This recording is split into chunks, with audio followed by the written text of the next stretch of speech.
left side tires going on. A little bit of trouble on the left front.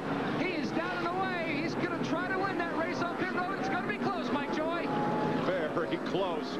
Have to look at the replay from the line. That's 17. How about the 17? I mean, what? I watched that guy. I tell you, they have got it going on in the pits, boys. I got to tell you, I give my hats off to Matt. He brings that thing in the box. He gets it out of there. They're doing a great job.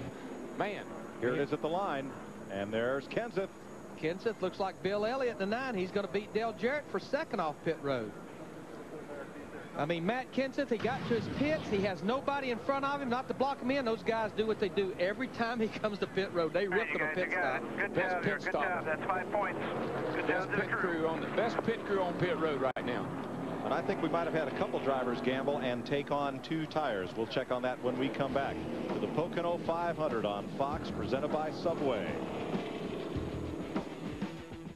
On Fox, presented by Subway, is brought to you by Coors Original, Real Golden Beer, official sponsor of tailgating, pit passes, and everything else. Guys Night Out. We're under caution for the second time today. 88 laps completed. The first caution at lap 26, Joe Nemechek backing it into the turn 3 wall. And this time, lap down cars, Kurt Busch and Ryan Newman crashing in turn 1. Today, boys and girls, we're going to do a little pit strategy here of picking a pit. And what I want to show you is look, see that right there? That's a timing line. And that's a timing line. In other words, NASCAR times the cars in between those 2 lines, and that's how they determine the pit road speed. Matt Kenseth, he's got the absolute perfect pit. Here's the timeline. He can come to his pit, gas it up right there when he comes in, gas it up right there when he leaves. Got nobody in this. That's an open pit stall right there. He can get in quick. He can get out quick. Plus an incredibly fast pit stop. Dick Berggren is in Kenseth's pit with Robbie Reiser. Okay, Robbie, you're leading the race. How much of that's pit stop, how much of it's car, and how much of it is driver? Well, I think it's a combination. We came in third and went out first, so that was to the crew. But, you know, the car's been running real well, and Matt's been doing a great job. The race, everything's good. You know, I don't know what to say. I'm surprised. I'm real surprised after practice last night because we didn't run real well. So we're doing okay. I guess you are. To Matt Yoakum. Dick, Jeff Gordon's been battling a very loose race car all day, and he and his crew chief Robbie Loomis were discussing a lot of different scenarios to try to tighten that race car up. Robbie, what'd you settle on? The car was really good at the start of the race. It's got more rubber now. We've got extremely loose with it. We've been working on it, putting wedge and adjusting the air pressure a lot. Like I said, old Dan Loweser and his family, let's go and think about a frame for him. Also, champion, brother back home. Mike? Sterling Marlin came in 20th and came out 4th. Rusty Wallace came in 16th and came out 5th. Those were the big gainers on this round of stops. And Sterling, those guys did change 2 tires. And so did Rusty Wallace, we're told. 2 tire stops for both of them. Well, it's probably not a bad call because they were so far back. But I tell you, my experience here has been you got to put 4 on every chance you get. What did Rusty tell us in pre-race? His prime focus here, track position. Yeah. Now they've got it. They had to do what they did. They had to do what they had to do to get up there. But I tell you, they're going to pay the price for that, I'm afraid. Let's see. And as they come around, you asked for it. We're going to crank up that surround sound and give you all that horsepower down the longest run straightaway in NASCAR. Let's crank it up.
Under caution, making Matt Kenseth now the 9th different leader of this race, but he's under pressure from Bill Elliott coming off turn 1.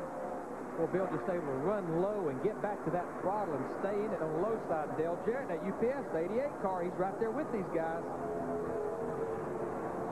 Side by side, little give and take here.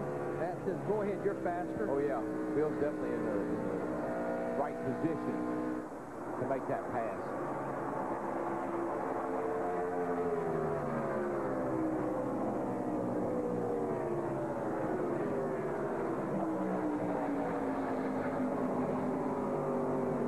Bill Elliott with 2 top 5s in the last 4 races. 4th at Richmond and runner-up last week at Dover, and who knows if that race had been 5 laps longer. Yeah, you had a good feeling about Bill coming here.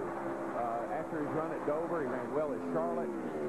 Just had a good feeling about him coming here because this is the kind of race that a driver like Bill Elliott can win. Michael Waltrip right there in 12th place. Outside wall over 17. 17's in the wall over there, guys. 17 hit the wall off turn 2 over there. Broken fanny, guys. There's another, so you heard it. I'm telling transmission. Why would you come to a racetrack where you don't have to shift there? It's just an option. And fall out of the race with broken transmission. The new one brought out here. Get ready to go here. Yeah, I thought he got up in the fence, but he just got up out of the way is what he did. The drive shaft, the tranny still shifts out. He speculates maybe not the transmission. Could be the gear, or actually the drive shaft between the transmission and the gear. Comes in here 4th in points. But those drive shafts, well, let's have a look here.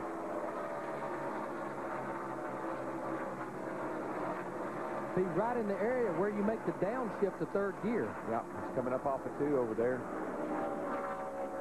And isn't that a part of the drive line that takes a lot of abuse from shifting, as does the transmission? Oh, yeah.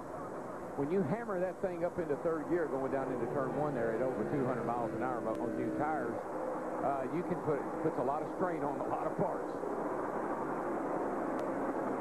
Hut Strickland, the 23, Johnny Benson, Mike Skinner, and Casey Atwood. The battle for about 25th. That's a wad. Atwood's sponsor, Sirius Satellite Radio, going to put on a free concert next Saturday in the infield of Michigan. Because we're in Detroit, Mitch Ryder and the Detroit Wheels, and the Blues Brothers. Oh, boy. Can't wait.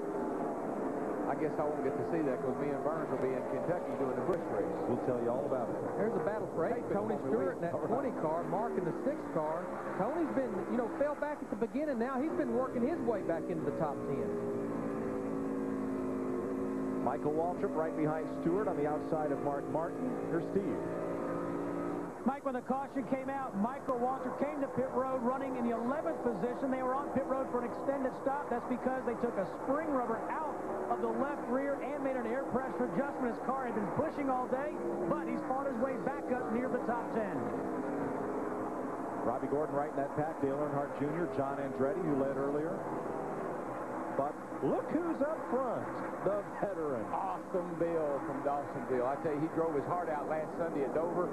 I was really proud of him. I told him what a great job he done. And, buddy, he's up there today. And let's take a real quick look here at the rundown. Bill Elliott, veteran. Dale Jarrett, veteran. Ricky Rudd, veteran. Jimmy Johnson, rookie, running 4th. Sterling Marlin, veteran.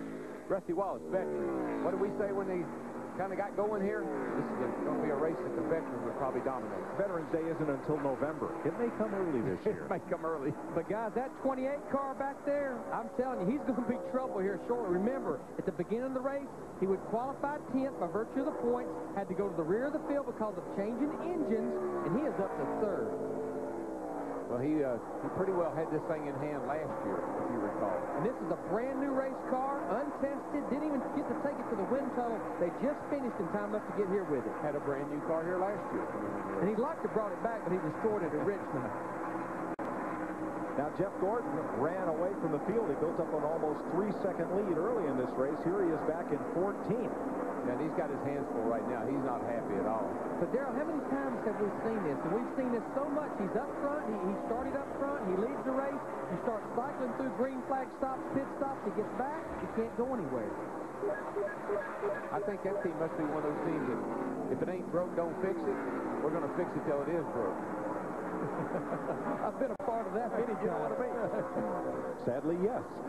We are 4 laps from halfway here in the Pocono Mountains of Pennsylvania, and Bill Elliott is in command here by just about 4/10 of a second.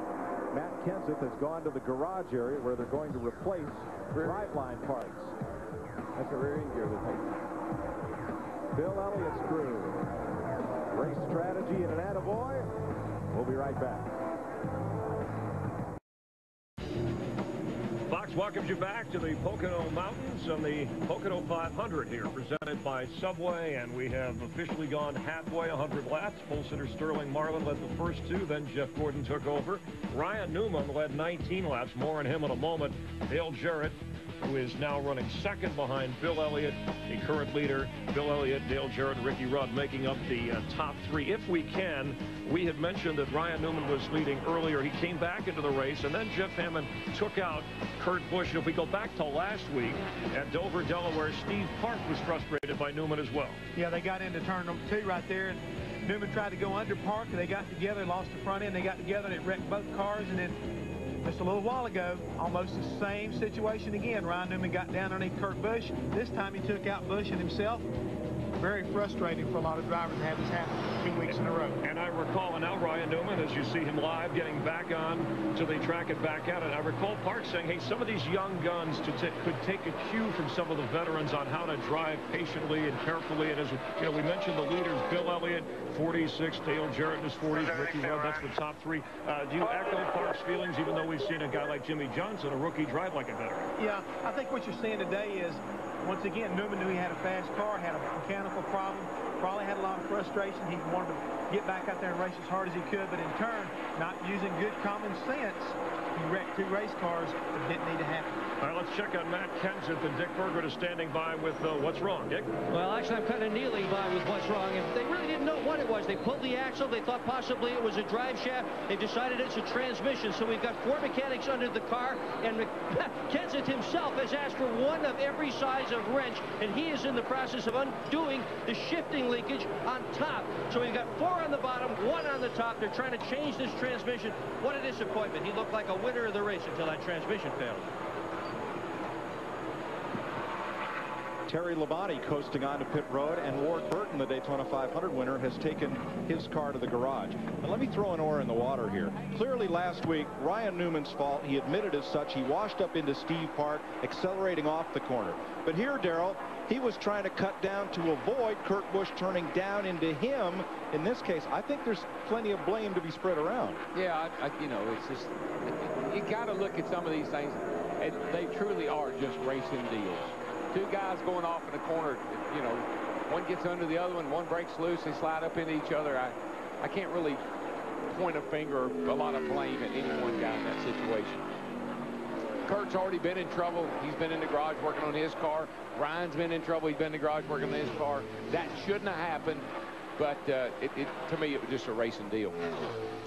Terry Labonte there, as you talked about, Mike, there on pit road with the hood up. I don't think he was even under power when he came on the pit road. We need to also document that Kurt Busch and Kevin Harvick, they have loaded their cars, and there you see the crew. That's not a good sign when you lower the hood and start pushing backwards. That means you're headed to the garage. You're probably done for the day. But Kurt Busch and Kevin Harvick, they are out for the day as well. Just had the 48 car just got by the 28 car, Larry, over there going over the tunnel, and moved 48 up to 3rd place. Having a pretty steady run right here, this kid is. Started on the front row, stayed in the first 2 or 3 here through the first half of the race. He gets a run down the back here. He gets a great run, closing. Looks like Ricky knew he was there, and Ricky said, you got